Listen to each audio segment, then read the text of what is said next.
This is Jonathan A, your fifth Pro Boxing fans, joined by Montana Love, Unbeaten super lightweight. You're standing next to yourself right here. How you feeling? I feel good. I'm excited. Massive moment right here, and we're about to take over the show. I watched your the feature you did with Matchroom on YouTube, where you spoke about sort of your journey to get here. Do you have to kind of pinch yourself to think that your co-main event for Canelo Alvarez against Bivol, as you said on Instagram, the biggest pay-per-view of the year? What does it mean to you to be on this big stage? It means everything to me. Honestly, I feel like I belong here. It's comfortable for me. I actually feel like I'm almost the headline. How comfortable I'm in the situation, but it's massive to be in this position. I want to thank at Matchroom and Eddie and Canelo and them for allowing me to have this position right here. So definitely it's big. Initially, when you first signed with Eddie Hearn, why was Eddie the right man for you? I always liked Eddie. Before I even signed with him, I liked how he handled his fighters. I knew a few guys that I grew up with that was signed with him. I like how he was moving them, he treating the guys, and and also not only that, just the business side of what he did, what he's doing for me is amazing. We first sort of saw you come to prominence on that Jake Paul card. Just talk me through sort of Jake Paul's involvement in your career, because I guess if it wasn't for him, maybe this wouldn't have even happened. No, for sure. Jake Paul, I appreciate him totally. That's my guy now. To this day, we still talk. We talk, text, whatever. That's my boy. I tell him all the time, like, you definitely helped change my life. He tell me, like, nah, you did it. You know what I'm saying? Like, you was just ready for the moment. You got the opportunity and you took off. But, without the opportunity, this wouldn't have happened. So I definitely, appreciate him for that, for sure. Apart from winning titles, etc., what's your motivation to box?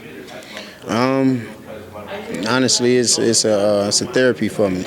It's a way to express yourself. It's a way to, just get away. I love it. It's like being at home. You've got a very sort of slick style. You can box off the back foot with power. Where did you develop that style? Is there anyone you particularly watched growing up? No, I've been in the gym since I was a kid, since I was 5 years old, and that's my coach style. My coach had me into boxing. He didn't believe in sitting there taking punishment, and he always been into boxing and movement. So, that's where it comes from.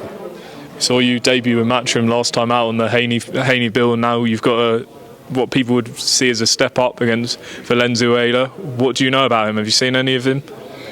We know he's coming to fight. He's like any other Mexican, come forward, he want to fight, but he also, we see he can try to counter. He got a good idea, but, just probably with the wrong guy. Do you believe you stop him?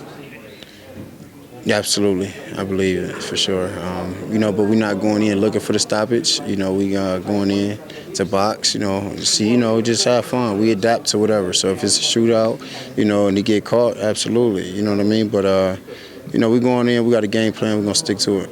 He's just above you in that IBF ranking. Do you look at that as a fighter? You said what happened? In terms of he's ranked just above you in the IBF, do you look at it as, this will lead me close to a world title shot, or do you not even think about that? No, I don't think about that. But, I spoke to Eddie Hearn earlier, and he mentioned names like Jose Ramirez, Regis Prograis, Broner. What do you think about those fights? We want them. We want them all. Like Eddie leading the way, and whatever guy he put in front of me, we're going to knock him down, for sure. With Josh Taylor, beating Jack Catterall, he's sort of made comments where he said he'd move up and vacate the belts. Hasn't happened yet, but do you see a world title shot very soon? Absolutely. We just, like I said, we sticking to the game plan already. We got a plan, and we just going to continue to execute it. And here, this is the first step towards that. We fighting for the IBF title now. First step towards the world title. So we definitely be fighting for a title soon. Now, obviously, your focus is on Saturday, so I'm not going to keep going on about who could be next. But one last one, because I remember Eddie Hearn threw it out there, you against Teofimo Lopez. What do you think about that fight? We're going to talk about that after this one. Let's get through Saturday. And your view on the main event, how do you see it going, Canelo against Bivol? Canelo, I feel like Canelo way too much experience. He's smart, strong, good defense, great hands, speed. Canelo, he in his prime right now. Definitely Canelo. Montana Love, thanks for talking to Pro Boxing fans. Look forward to see you in action. Just tell everyone where to follow you. You can follow me on Instagram at Montana2PrettyLove, on Twitter at _MontanaLove. Thank you. I appreciate you guys. Continue to support me. I fight for y'all. Montana Love, all the best.